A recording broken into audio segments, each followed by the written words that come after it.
This Maríomh Galéir agus na fáilte leis go dtí an clár Kaza Whaki. Hello everybody in YouTube land and welcome back to the Kaza Whaki show. Today we are on our way to another I.B.A rally point. It's a little bit different from the normal ones now because one aspect of the Iron Butt Association photo rally is there's some bonus points. From April to September every month they select one location to be the point for the month, and you can only travel to that point during that month. So today we're going to the Trench Mausoleum, which is in Moneyveen in County Galway, and we are about 20 minutes away from it. So there will be actually 6 extra points in the Iron Butt Rally.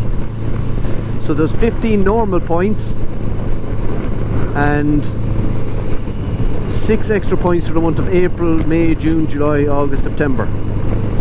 So in actual fact there's 21 points in the Iron Butt Rally.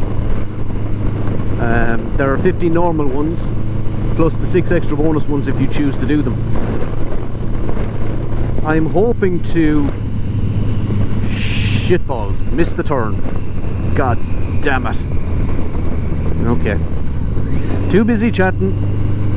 So there are 6 extra points in the I.B.A rally and I'm hoping to do the 15 points plus the 6 extra points, the what's called the brief.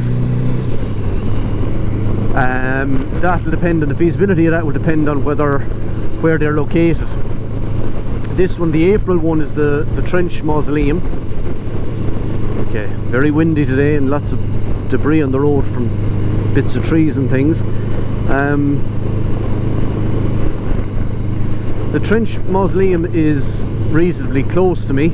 It's down near Moneyveen, which is not a million miles away from Tullamore. It's also en route to some other rally points that I might try and knock off today.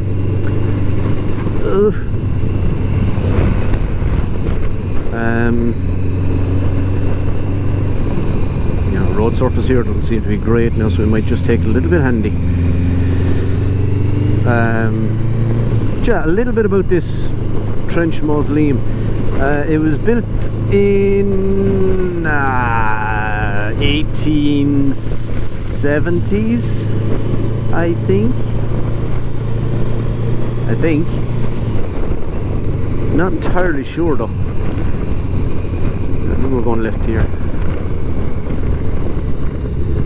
And it was built by this Frederick Trench chap, who was the part of the local landed aristocracy, the Protestant ascendancy in the area, and his base of operations would be Woodlawn House.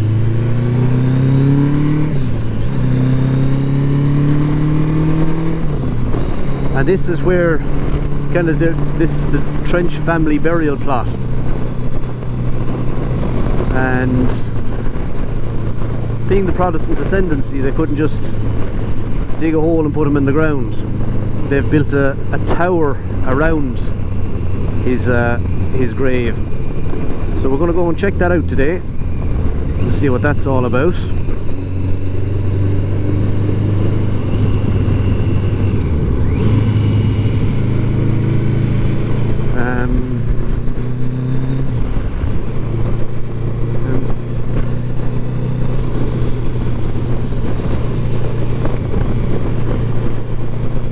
These are nice roads, and I've got 12 kilometers along this before my next turn. So I'm just going to shut up and enjoy this.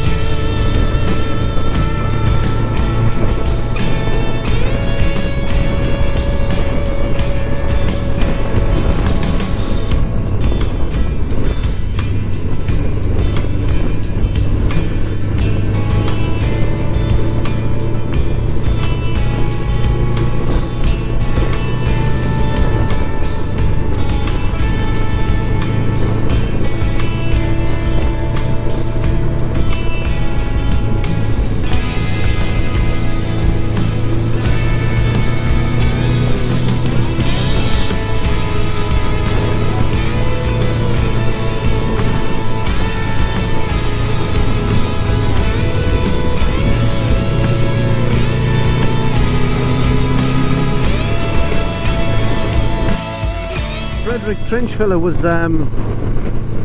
he'd be a good example of the Protestant ascendancy and their impact on the landscape of Ireland. He was a prolific builder. Now that doesn't mean he went out with a trowel and cement mixer and built stuff himself, but he would have financed a lot of developments, property developments.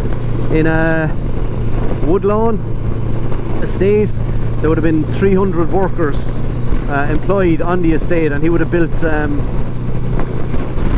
artisan cottages for all of these workers to live in. He also built the local Protestant church. What else did he build?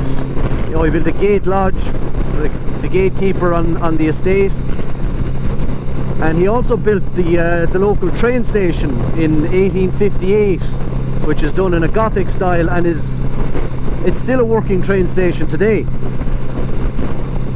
So he would have contributed an awful lot to the architecture and the building of the area of where his landed estate was. He's also a good example of the impact that the Protestant ascendancy at the time had on the ordinary Irish people.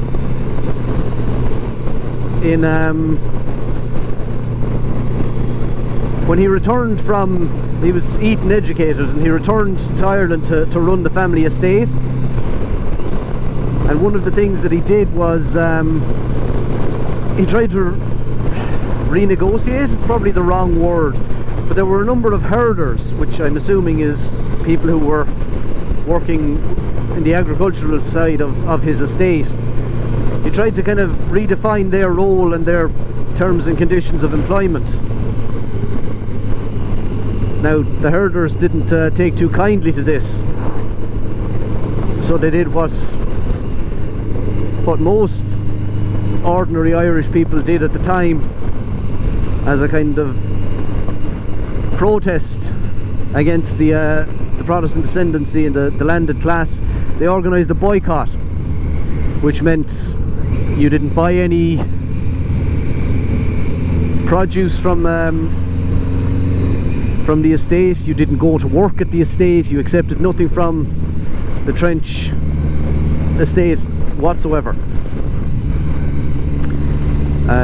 But unfortunately for them, Trench did have the financial clout to withstand that. So what he did was he brought in oh, that's kind of cool. That's very cool.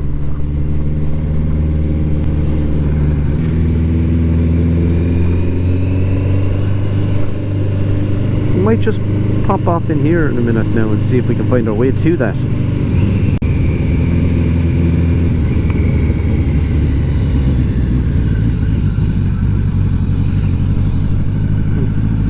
That's the way to that. That's kind of cool.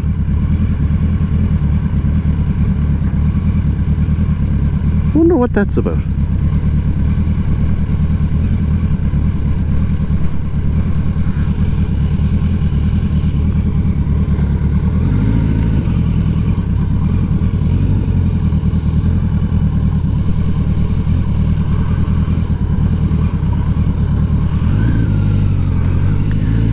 I think there'll be another day now to come back here for a spin to that place.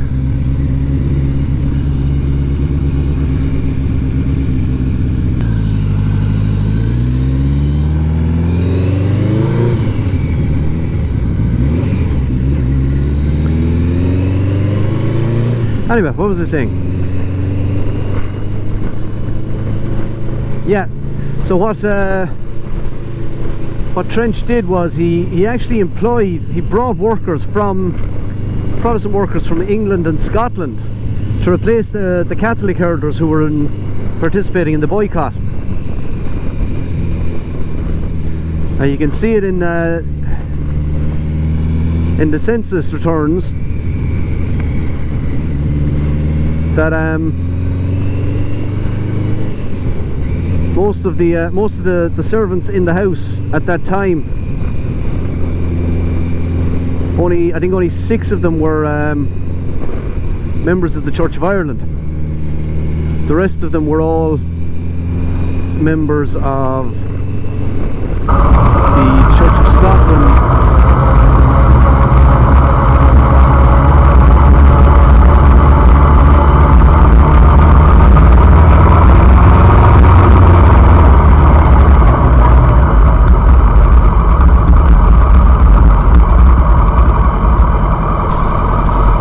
Right, well, there's a sign there that says visitors welcome by appointment, phone that number. I've called that number, there's no answer, so I assume it's just really only calling to be polite.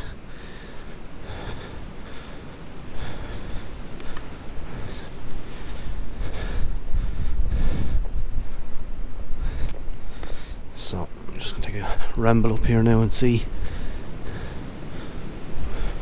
what we can do up here. Look at that, like it's absolute monument to vanity.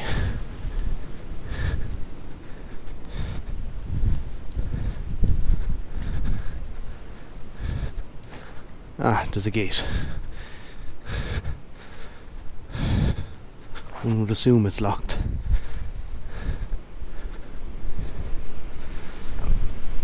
Oh, we have a sign here.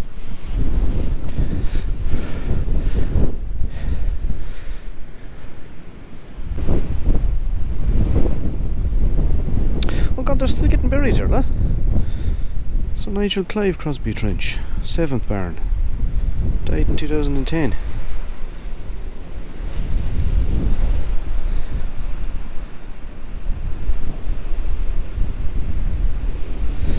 That must be the chap, the 3rd Baron, Frederick Oliver, yeah. He's the chap that got done for, or almost got done for sexually assaulting 2 children on the Dublin train.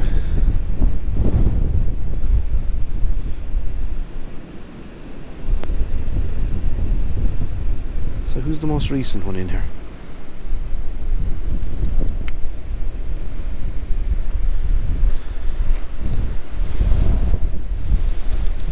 Sadler. Wonder if she happened to... Is it William Sadler? That's a whole other story. That William Sadler was the chap basically responsible for bankrupting a lot of the landed gentry because he operated a bank that they all borrowed from. In a bit of a chance, or... Yeah, locked. That's a shame now that we can't get in there. Jeez, I hope the wind isn't... I'm going to pull this down because the wind is fairly blowing today. Pretty cool thing.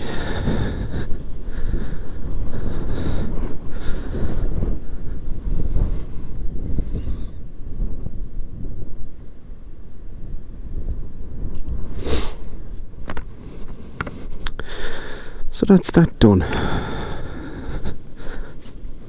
Lovely little spot, like.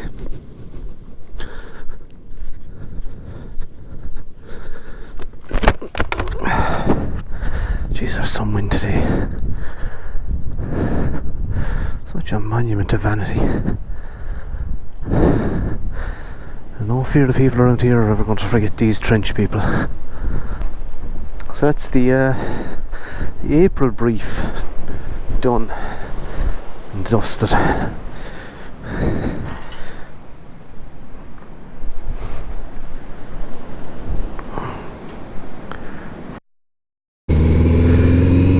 So that was the Trench Mausoleum, which was the brief for April, done and dusted. And we want to lift up here now, and hopefully you'll be able to get a look at Woodlawn House, which was the home of these landed gentry in this area. Because it's in here on the right hand side somewhere. I know I passed it, I know I saw it on the way up. The camera was on the wrong side of the helmet for you guys to see it. So hopefully going down here now we'll get a chance to see it. And there again is the railway station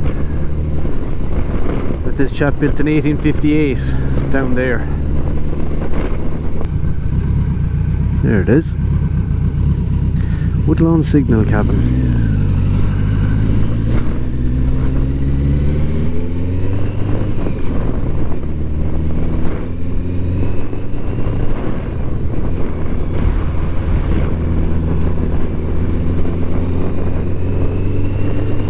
Some minor problems with the bike.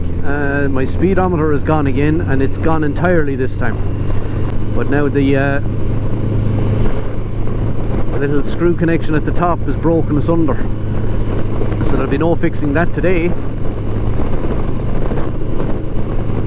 Fortunately, Susie has a speedometer down there, if you can see it. She'll tell you how fast you're moving, so we shouldn't be too bad. Now, here now is the Protestant church again, and it's on the wrong side this time. We might slow down. Yeah, look.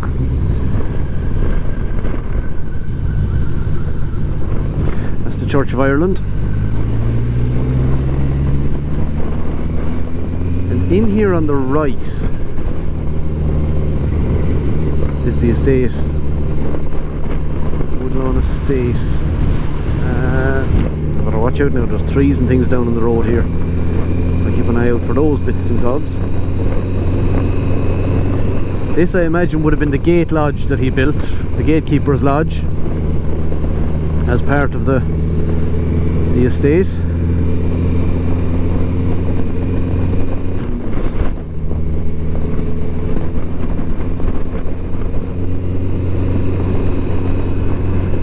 No, you can't see it. They've passed it. It's in there.